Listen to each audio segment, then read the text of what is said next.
Hello everyone. Welcome to the course Geotechnical Engineering 2. So in this module number 5 and lecture number 1, we will be discussing on the introduction to pile foundation. Okay. So before that, let us look at the course outline of this particular module 5.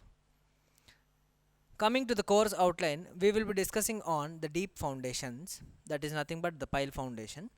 So in deep foundation, in the initial phase, we will be understanding what do we mean by pile foundation and what do we mean by the load carrying capacity of this particular pile, okay, or deep foundation.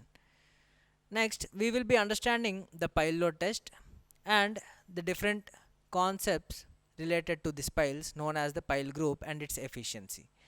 Later we will be understanding the settlement in the case of these piles and the pile groups, and then we will be understanding the terminology known as the negative skin friction in case of these piles. And at the ending of this particular lecture, we will be understanding the other concept related to foundation, that is well foundation. Let us now understand more in detail. So what exactly do we mean by pile? Okay, so a pile is a slender structural member which is made up of different material. Either it is a concrete or steel, wood, or any other composite material, or even metals. Okay, so it may be of different materials, but the main thing is that it is a slender structural member. Now, so a pile is either driven into the soil or it is formed in the site itself by excavating a hole and filling it with concrete. Okay, so this construction of pile can be carried out either in two ways. One, either by driving the pile after framing it earlier itself, or by forming a borehole and then casting it inside.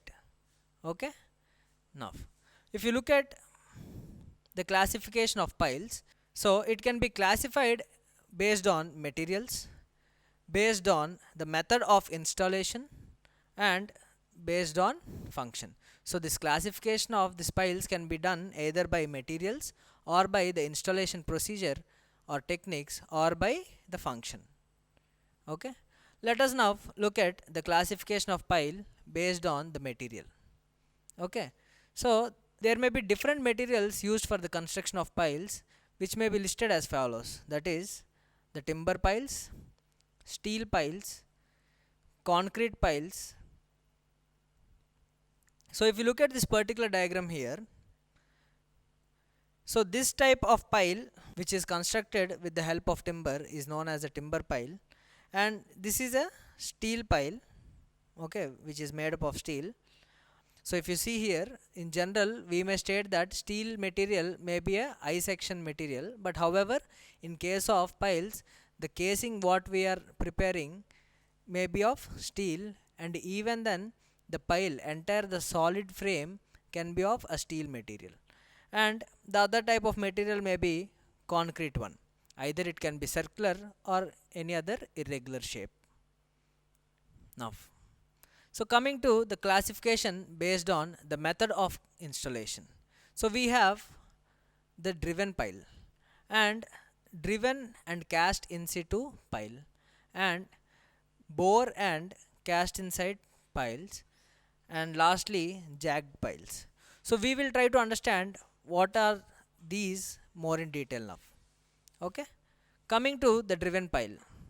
So in this case, generally while construction of any pile, it is directly driven into the ground, okay, by applying blows with the help of a heavy hammer. Okay, so these type of driven piles can be either of material timber, steel, and any precast concrete pile which have to be installed at that particular site location. So if you look at this particular diagram here, so the precast pile of different material is immersed into the soil. Okay, that means the procedure what we are carrying out is generally called as installation of pile.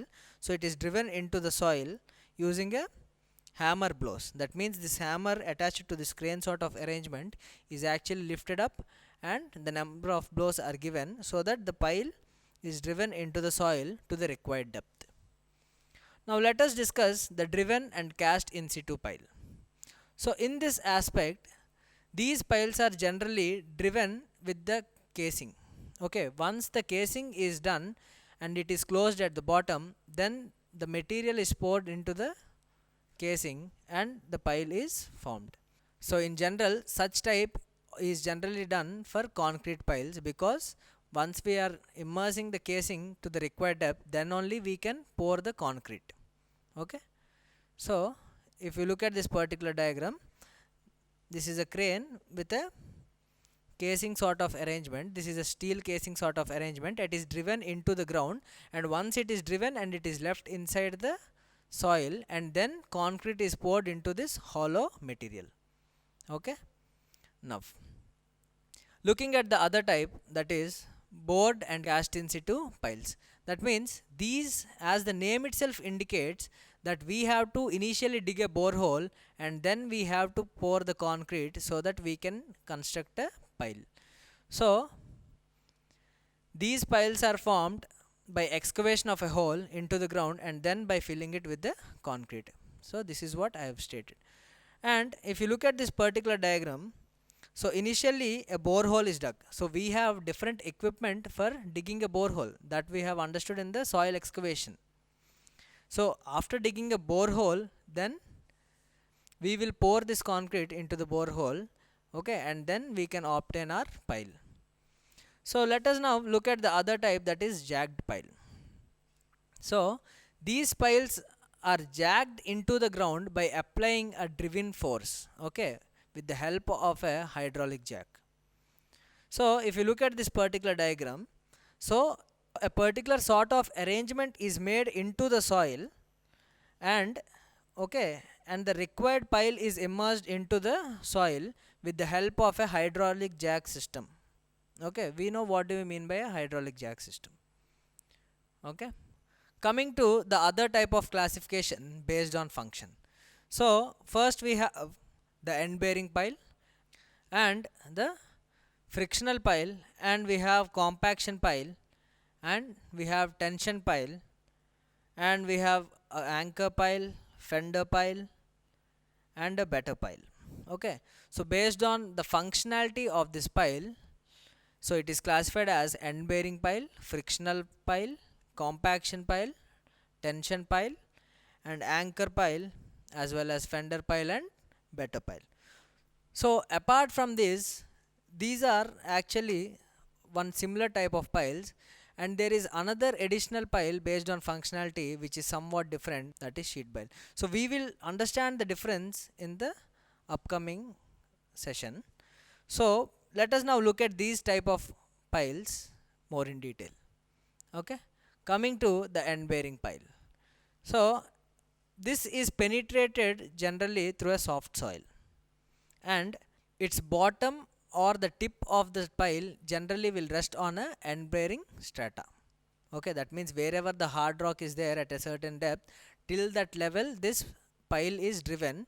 Okay, so the entire tip or the base of the pile is resting on the hard rock. Now, so this works as a column. So you can imagine this working as a column, and if you look at this particular diagram, imagine there is a weak soil here, so there is a strong rock. So this pile is driven up to the end bearing strata, so that is why it is known as the end bearing pile. Okay, now so for this case, in general, QU is taken as QP. That means the ultimate load is taken as the ultimate load of the pile. Okay, so where QU is the ultimate load and QP is the pile load. Okay, now let us look at the other one, that is the frictional pile. So these are generally constructed when there is a loose soil up to a certain depth and the pile is extended to a certain depth. In such case, what will happen is, when the pile is driven into this loose soil, there will be some frictional resistance that is developed along the surface of this piles, and that is why these are known as frictional piles, and this entire frictional resistance that is offered by the pile will be equal to the load that is coming onto the pile. Okay, so that whatever load that is coming onto this pile foundation is equal to the skin friction. In such case, it is known as a frictional pile.